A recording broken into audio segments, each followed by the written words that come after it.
want to start out by thanking all of these pastors and leaders who are standing up for what is true and right. Let's give them a round of applause.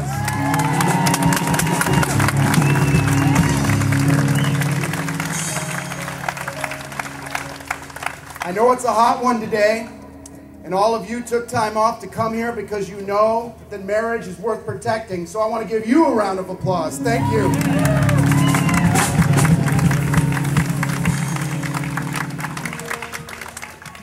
Why are we here today?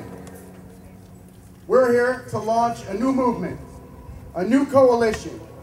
We come here from different faiths, different backgrounds, black, white, Hispanic, people of different nationalities coming from different places, different religions, but we're united in one thing, that we know in our hearts that there's something unique and special about a man and woman coming together in marriage.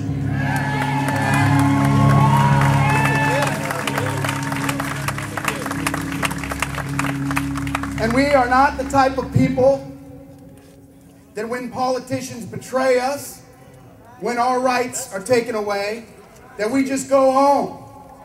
We're the type of people that say, it's time to stand up and it's time to do something. Yeah. And what we are going to do is launch a new movement today in 4 cities. I just got off the phone with New York City. There were so many people there, thousands,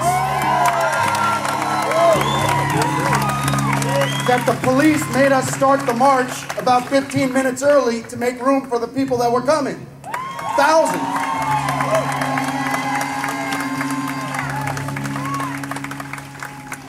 Now, there are a lot of lies that have been told in this debate. A lot of lies politicians and others have repeated. One lie that's been repeated is that if the legislature redefines marriage, folks like us will just go away. Come on now. They were told that they had more to fear from out-of-state millionaires who were putting money in to passing same-sex marriage than they did to respect the voters of the state of New York. And we're here to say that is a lie. Yes, sir.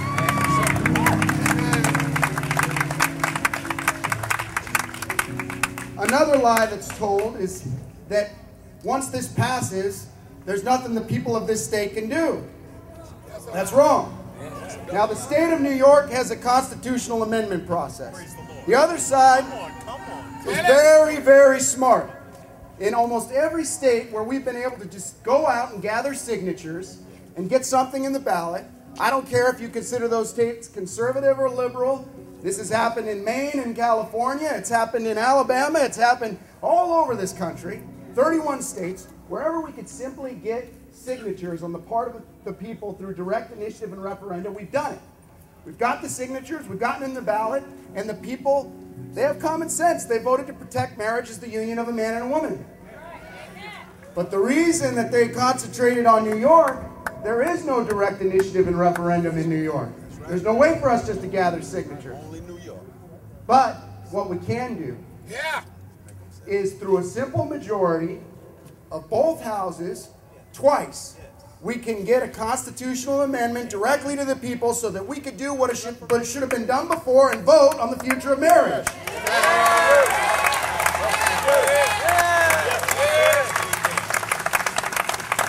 This is going to be a long process. It may take until 2015, 2016. But we need to do this step by step and think ahead to what each of us needs to do in 2012 to make sure that those 4 Republicans who betrayed marriage and betrayed their constituents are not there in 2013. Senator James Alisi, Senator Roy McDonald, Senator Mark Grisanti of Buffalo, Senator Steve Saland. You're fired. Now, there were also Democrats who had stood up. This is not a partisan issue. We need to be above party. There were Democrats who, in 2009, did the right thing and they voted the right way. But again, the pressure, the money, all of the things that went on to this disgrace, these 3 Democratic senators betrayed us. Joe Adabo, Shirley Huntley. Location. Location. Shirley Huntley, Queens. Joe Adabo, Brooklyn. And who was the third? Carl Kruger, who is now under federal indictment. I mean, can you believe this? Yep. So each and every one of those folks need to be challenged. And again, we need to be above party. In some places, it's going to be a Democrat in a primary challenging a Democrat. Some places, it's going to be a Republican. We don't care. What we care about is that people will stand up for our right to vote or elected come 2012. Are you with me? Yeah.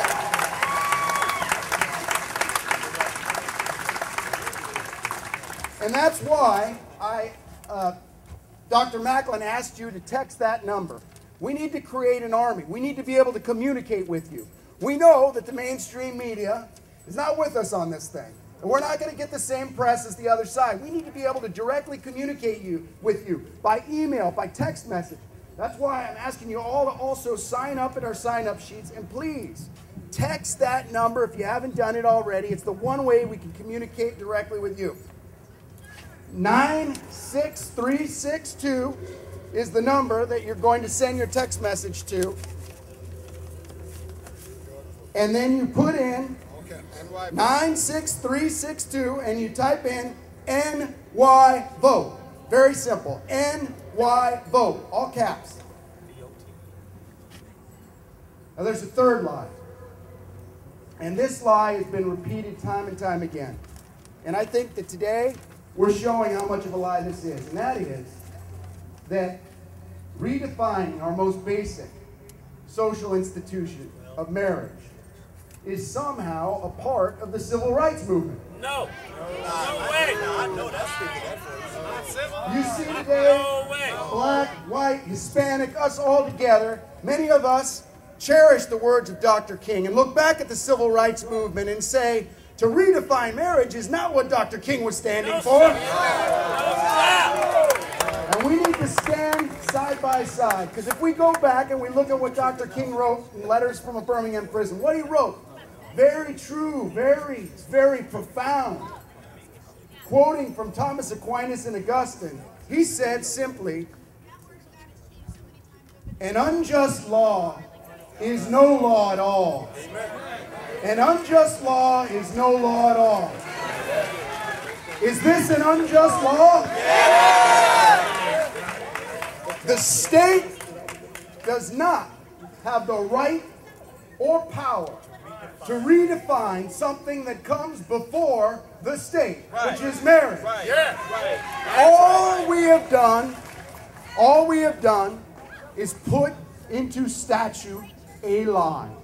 And this lie doesn't change the nature of marriage, but what it does is it has profound consequences.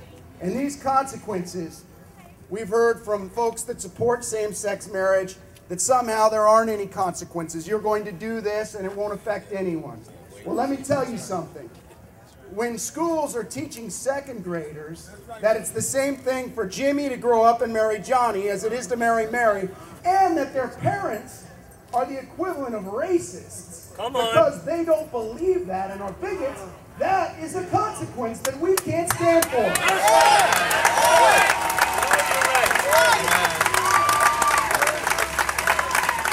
When religious organizations, churches, groups like the Ocean Grove Methodist Association in New Jersey owns a private pavilion, but because of its religious beliefs, it can't allow that pavilion to be used for same-sex unions.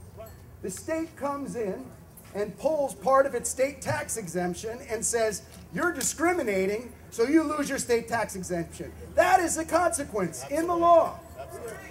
It is a consequence when adoption agencies, Christian adoption agencies, are told they can no longer adopt the most needy children because they can't adopt children to same-sex couples because of their religious beliefs. That is a serious consequence. That affects you, me, affects everyone.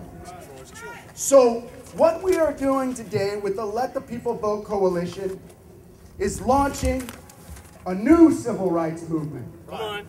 This is about our civil rights. This is about the civil rights of children that have both a mother and a father. This is about the civil rights of each of us, no matter what our denomination or faith, to live out our faith in the public square, to live out the truth that marriage is by its very nature the union of a man and a woman. It comes down to this.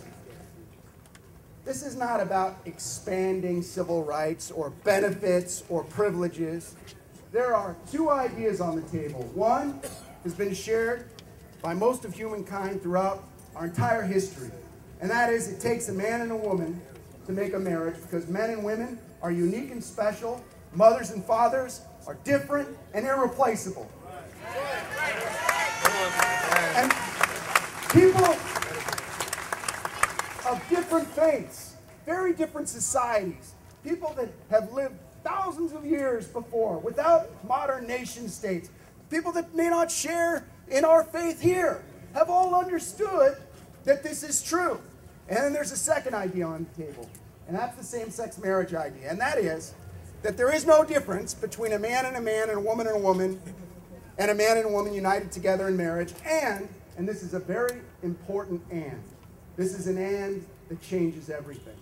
Those of us who think that there is something important about men and women united together in marriage are the equivalent of bigots and are discriminated. You put that idea into law, you take the power of the law, and you say that all of us here are the equivalent of bigots, and don't be surprised when we start being treated as if we're bigots. Are we going to stand for that? No! So I'm asking you today, don't let this be one event. We're not launching this to have one event. We're doing this to start a movement. Every month in our website, we're going to have something new for you to do to protect marriage. Every month, all the way up to the election, you're going to have something to do. I'm asking you to go to the website and do it. Sometimes it's going to be easy, maybe contacting a legislator. Sometimes it may be a little more difficult, but I'm asking you, what is marriage worth? Is it worth staying in this fight? Yes. Are we going to stay in this fight? Are we going to let politicians dictate to us the future of marriage? We're going to stand up for our rights.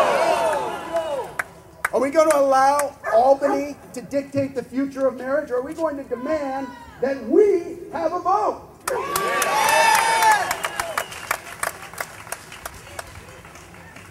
Today is the start of a new day for the future of marriage in New York. Don't accept the lie. When they passed same-sex marriage in Iowa, the court forced it on Iowa, they said, it's over, you're not going to be able to repeal this. In 2013, Iowa is going to vote to repeal same-sex marriage.